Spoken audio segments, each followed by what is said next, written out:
അടുത്തത് ഈ മാസപ്പടി കേസുമായി ബന്ധപ്പെട്ട് മുഹമ്മദ് റിയാസിനും കുരുക്ക് മുറുകുന്നു. ആ ഒരു വാർത്തകൾ നോക്കാം. പ്രതിപക്ഷ നേതാവ് പിണറായി വിജയനോടൊപ്പം MLA മുഹമ്മദ് റിയാസിനും കുരുക്ക്. വീണ മുഹമ്മദ് റിയാസ് പണമിടപാടുകളിൽ അന്വേഷണം ആരംഭിച്ചിരിക്കുകയാണ് ED. നടപടിയുടെ ഭാഗമായി മുഹമ്മദ് റിയാസിനും ഉടൻ സമൻസ് നൽകും. വിവരങ്ങൾ നൽകാൻ കൊച്ചിയിൽ നിന്നും ജിജീഷ് കരുണാകരൻ ചേരുകയാണ്. ജിജീഷ്, റിയാസിനും കുരുക്ക് മുറുകയാണ്. ഉടൻ സമൻസ് നൽകാൻ തന്നെയാണോ EDയുടെ നീക്കവും?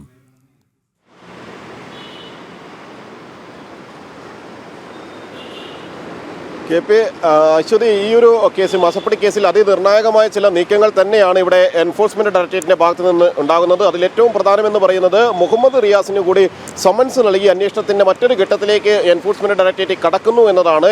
വീണയും ഭർത്താവ് മുഹമ്മദ് റിയാസും, മുൻ മന്ത്രി കൂടിയായ മുഹമ്മദ് റിയാസും തമ്മിൽ നടന്നിട്ടുള്ള സാമ്പത്തിക ഇടപാടുകളിലാണ് പ്രധാനമായും എൻഫോഴ്സ്മെന്റ് ഡയറക്ടറേറ്റിന്റെ അന്വേഷണം മുന്നോട്ട് പോകുന്നത്. അതിൽ റിയാസിന്റെ ബാങ്ക് അക്കൗണ്ടുകൾ അടക്കം അന്വേഷണ സംഘം പരിശോധിക്കുന്നുണ്ട്. കോഴിക്കോട് കോട്ടുള്ളിയിലെ മുഹമ്മദ് റിയാസിന്റെ വീട്ടിൽ നേരത്തെ എൻഫോഴ്സ്മെന്റ് ഡയറക്ടറേറ്റ് വിശദമായ പരിശോധന നടത്തിയിരുന്നു. ആ പരിശോധനയുടെ തുടർച്ചയായിട്ട് തന്നെയാണ് സമൻസ് നൽകി ചോദ്യം ചെയ്യുക എന്നൊരു നടപടിയിലേക്ക് കിടക്കുന്നത്. അതായത് ഒരേ സമയം മുൻ മുഖ്യമന്ത്രി പിണറായി വിജയനും മുൻ മന്ത്രി മുഹമ്മദ് റിയാസിനും എൻഫോഴ്സ്മെന്റ് ഡയറക്ടറേറ്റിന്റെ അന്വേഷണ കുരുക്ക് വരുന്നു എന്നതാണ് അതിൽ ഏറ്റവും പ്രധാനം. ചില തെളിവുകളുടെ അടിസ്ഥാനത്തിലാണ് അന്വേഷണ സംഘം ഈ ഒരു ഘട്ടത്തിലേക്കും തുടർ നീക്കങ്ങളിലേക്കും കടക്കുകയും ചെയ്യുന്നത്. KP